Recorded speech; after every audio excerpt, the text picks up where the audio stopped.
दक्षिणा रख लें तथा पूरी होने के बाद आप हाथ में लिया हुआ द्रव्य भगवान के आगे समर्पित कर दीजिएगा। तो आइए पुत्र की लंबी आयु और सुख समृद्धि के लिए इस दुर्लभ कथा का श्रवण करते हैं। एक बार नैमिषारण्य के निवासी ऋषियों ने संसार के कल्याण के लिए सूत जी से पूछा कि हे सूत जी, कराल कली काल में लोगों के बालक किस तरह दीर्घ आयु होंगे, सो कहिए। सूत जी बोले कि जब द्वार और कलयुग का आरंभ था उसी समय बहुत सी शोकाकुल स्त्रियों ने आपस में सलाह की कि क्या इस कलयुग में माता के जते पुत्र मर जाएंगे। जब वे आपस में कुछ निर्णय नहीं कर सकी तो गौतम ऋषि के पास पहुंच गई। जब उनके पास पहुंची तो उस समय गौतम ऋषि आनंद के साथ बैठे हुए थे। उनके समक्ष जाकर उन्होंने मस्तक झुकाकर प्रणाम किया।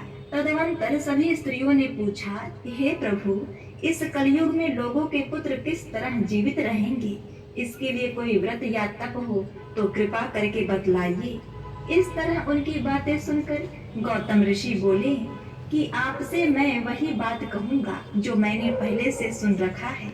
गौतम ऋषि ने कहा, जब महाभारत युद्ध का अंत हो गया और द्रोण पुत्र अश्वत्थामा के द्वारा अपने पुत्रों को मरा देखकर सब पांडव बड़े दुखी हुए, तो पुत्र के शोक से व्याकुल होकर द्रौपदी अपने सखियों के साथ ब्राह्मण श्रेष्ठ धौम्य के पास गई और धौम्य ऋषि से द्रौपदी ने कहा कि हे विप्रवर, कौन सा उपाय करने से बच्चे दीर्घ आयु हो सकते हैं, कृपया कर विस्तार से बताइए। धौम्य ऋषि बोले कि सतयुग में सत्य वचन बोलने वाला, सदाचार करने वाला, समदर्शी जीवितवाहन नाम का एक राजा था। एक बार वह अपनी स्त्री के साथ अपने ससुराल गया और वहीं पर रहने लगा। एक दिन आधी रात के समय पुत्र के शोक से व्याकुल एक स्त्री रोने लगी, क्योंकि वह अपने बेटे के दर्शन से निराश हो चुकी थी। उसका पुत्र मर चुका था। वह रोती हुई कह रही थी कि हाय, मुझ बूढ़ी माता के सामने मेरा बेटा मरा जा रहा है। उसका रुदन सुनकर राजा जीवितवाहन का तो मानो हृदय विदीर्ण हो गया। वह तत्काल उस स्त्री के पास गए और उनसे पूछा, हे माते, तुम्हारा बेटा कैसे मरा है। बूढ़ी औरत ने कहा, एक गरुड़ प्रतिदिन आकर गांव के लड़कों को खा जाता है। इस पर दयालु राजा ने कहा, हे माता, अब तुम रोना बंद करो और आनंद से यहाँ बैठ जाओ। मैं तुम्हारे बच्चे को बचाने का यत्न करता हूँ।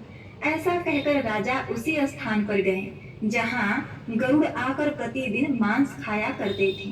उसी समय गरुड़ वहाँ आ गए और उस पर टूट पड़ा और उस राजा का मांस खाने लगा। जब अतिशय तेजस्वी गरुड़ ने राजा का बायां अंग खा लिया तो झटपट राजा ने अपना दाहिना अंग फेर कर गरुड़ के सामने रख दिया। यह देखकर गरुड़ जी ने कहा कि तुम कोई देवता हो, कौन हो, तुम मनुष्य तो नहीं जान पड़ते। अच्छा, अपना जन्म और कुल बताओ। पीड़ा से व्याकुल मन वाले राजा ने कहा, हे पक्षीराज, इस तरह के प्रश्न करना व्यर्थ है। तुम अपनी इच्छा भर मेरा मांस खाओ।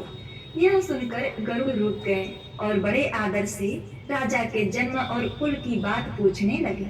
राजा ने कहा कि हे गरुड़देव, मेरी माता का नाम सैब्या है और मेरे पिता का नाम शीलवाहन है। सूर्यवंश में मेरा जन्म हुआ है और जीवितवाहन मेरा नाम है। राजा की दयालुता देखकर गरुड़ ने कहा, हे महाभाग, तुम्हारे मन में जो भी अभिलाषा है, जो भी आशा हो, वह मांगो, मैं तुम्हें वरदान देता हूँ।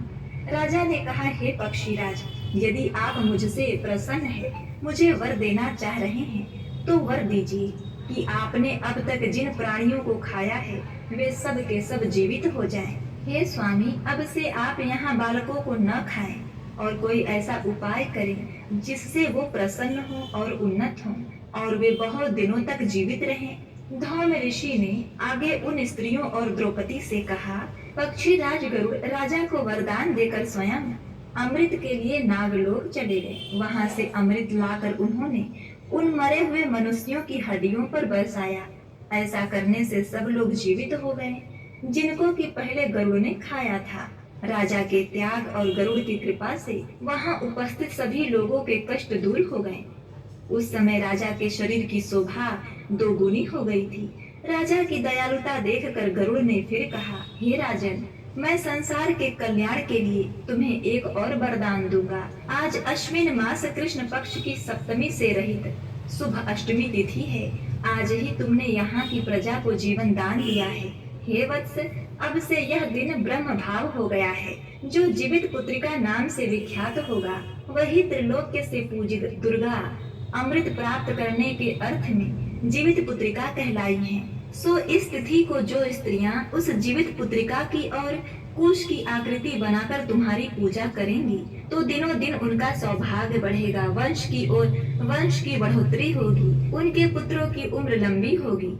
इसमें विचार करने की आवश्यकता नहीं है। हे राजन, सप्तमी से रहित उदया तिथि की अष्टमी को व्रत करें, यानी सप्तमी विद्या जिस दिन हो उस दिन व्रत ना कर शुद्ध अष्टमी को व्रत करें और नवमी में पारण करें। यदि इस पर ध्यान ना दिया गया तो फल नष्ट हो ही जाएगा और सौभाग्य तो अवश्य नष्ट हो जाएगा।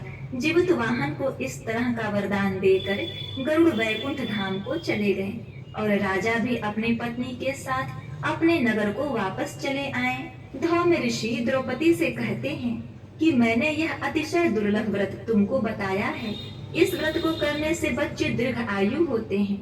हे देवी, तुम भी पूर्वोक्त विधि से इस व्रत और दुर्गा जी का पूजन करो तो तुम्हें अभिलाषित फल प्राप्त होगा। मुनिराज धौम्य की बात सुनकर द्रौपदी के हृदय में इस प्रकार का कौतूहल उत्पन्न हुआ और समस्त स्त्रियों को बुलाकर उनके साथ यह उत्तम व्रत किया। गौतम ऋषि ने कहा, यह व्रत और इसके प्रभाव को किसी ने सुन लिया और अपनी सखी सियारिन को बताया। वह कथा इस प्रकार से है। प्राचीन समय की बात है। नर्मदा नदी के किनारे एक विशाल पाकड़ का पेड़ था और उसी पेड़ पर एक चील घोंसकर रहती थी और उसी पेड़ के नीचे एक सियारिन अपनी खोह में रहा करती थी।